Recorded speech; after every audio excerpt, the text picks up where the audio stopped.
When you're missing a tooth, there are 3 options that any dentist in the world can do to replace that tooth. The first option is the oldest option, which is something removable. We can take an impression, something you snap in the morning, probably looks pretty nice, you can chew with it pretty well.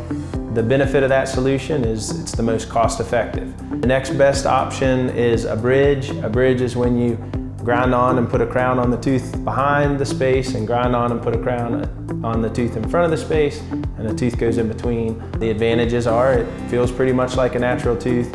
The disadvantage of a bridge is that in maybe 7-10 years, there's a very good chance that one of the teeth holding that bridge up is going to have some sort of an issue.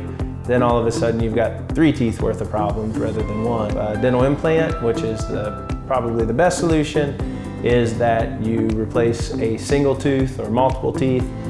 When you do that, it's its own entity. It can never get a cavity under any circumstances, and it's going to function like a natural tooth.